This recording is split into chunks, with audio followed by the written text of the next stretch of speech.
Assalamualaikum warahmatullahi wabarakatuh. Shalom, Om Swastiastu, Namo Buddhaya, dan terimalah salam peneguh iman kita bahwa hanya kebajikan yang Tuhan berkenan. Wei Tak Tong Tian. Selamat pagi, siang, sore, ataupun malam, ibu-ibu dan rekan-rekan sekalian yang saya hormati. Selamat menyambut bulan April dan selamat menyambut bulan Kartini. Setiap bulan April, tentunya kita telah terbiasa melihat berbagai perlombaan diselenggarakan di berbagai wilayah di Indonesia yang berkaitan dengan tema besar kita, yaitu perayaan Kartini. Mulai dari lomba fashion show dengan kebaya yang seperti ini dan sanggul yang tertata rapi, hingga ke perlombaan memasak.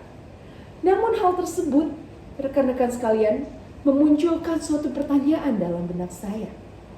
Apakah setelah kebaya tersebut diganti ke baju biasa, atau setelah sanggul tersebut dilepas, maka semangat Kartini juga ikut luntur? Apakah Kartini hanya sebatas soal tampil dengan anggun dan berbicara dengan lembut? Rekan-rekan sekalian, perkenalkan, saya Nikita Firianmaja dari Makin Bogor yang pada hari ini akan mengikuti lomba pidato Perkin dengan tema Kartini Masa Kini, Sumber Kekuatan Bagi Keluarga.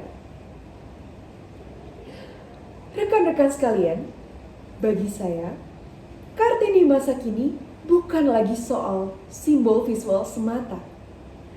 Kartini Masa Kini berbicara soal kesetaraan.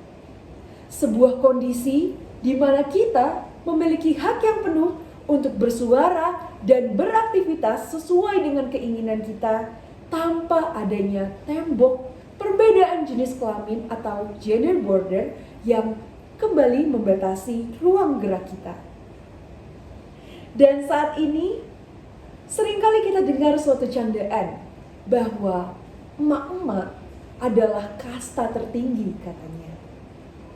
Namun di balik candaan tersebut, saya merasa bahwa terdapat suatu realitas, suatu kenyataan yang justru menyiratkan pesan bahwa perempuan adalah seorang decision maker, seorang pengambil keputusan. Dan hal tersebut tentunya adalah bukti yang baik bahwa saat ini patriarki perlahan telah mulai runtuh dari unit terkecilnya, yaitu dari keluarga. Dan mengapa hal ini penting? Karena pada nyatanya, masa depan sebuah keluarga, bahkan lebih besar lagi, masa depan sebuah bangsa, sangat bergantung pada seberapa berdaya wanitanya. Rekan-rekan sekalian, tentunya dapat membayangkan bahwa 10-20 tahun ke depan, anak-anak yang pada saat ini mungkin tidak tahu apa-apa dan masih berada di bawah asuhan ibunya, nah nantinya kelak akan menjadi sosok pemimpin masa depan yang akan menentukan arah kemana bangsa ini akan berjalan. Dan terkait hal tersebut, tentunya figur seorang ibu, seorang wanita sebagai first life teacher, sebagai guru pertama bagi anak-anaknya, sangat penting untuk memutuskan kemana arah masa depan anak-anaknya akan terselenggara. Dan tentunya dapat dibayangkan, bila seorang wanita tidak berdaya, maka akan menjadi bagaimana nasib bangsa ke depannya. Saat ini ada juga sebuah stigma yang mengatakan bahwa perempuan lebih mengutamakan perasaan daripada logikanya. Dan secara data, hal tersebut adalah suatu kebenaran. Namun izinkan saya di pidato kali ini menyampaikan, menegaskan bahwa perasaan bagi seorang wanita bukanlah sebuah kelemahan, melainkan sebuah kekuatan. Saat ini, Kartini bukan hanya bicara soal feminisme dalam arti sempit, bukan soal menjadi manja ataupun keistimewaan dalam perlakuan sehari-hari. feminisme Kartini saat ini adalah pembicaraan tentang bagaimana sebuah kelembutan dan dukungan perasaan dari seorang wanita dapat menjadi pegangan, dapat menjadi fondasi bagi keluarga yang menenangkan saat terpaan berbagai cobaan dan kesulitan menerpa keluarga. Saat dunia rasanya sudah seolah akan berakhir, nyatanya kehangatan wanitalah, kehangatan seorang ibu yang dapat menjadikan keluarga benar-benar terasa seperti rumah yang menguatkan.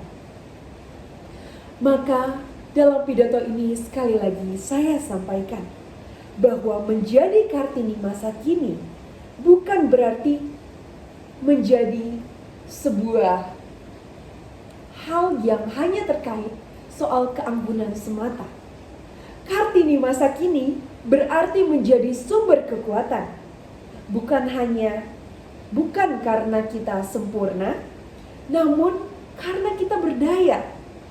Rekan-rekan sekalian, mari kita pastikan bahwa suara kita dapat tetap terdengar, bahwa kita dapat terus berdaya.